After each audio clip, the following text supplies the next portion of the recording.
Here is how to create groups on Instagram.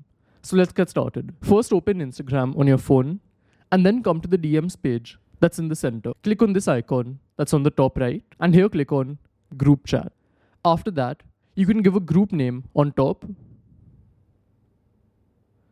And the next step is to add people to our group. So the best method to add is to search for the account names over here. So I can just search for them and then select the box next to their name. So the same way, you can add anyone you want, and Instagram has also given a suggested list below. So you can go through this and add anyone from here. So for now, I'm adding these two accounts and then I'll click on create group chat. And as you can see, it's created. And there's one more method to add people, and that's with an invitation link. So just click on invitation link over here. You have to ensure that the invitation link is enabled. That's on top. And below, we have different methods to send it. One is by copying the link and then just sending it to whoever you want. Second is send in Instagram. And third is send via a QR code. So this is how it works, and I'll see you in the next one.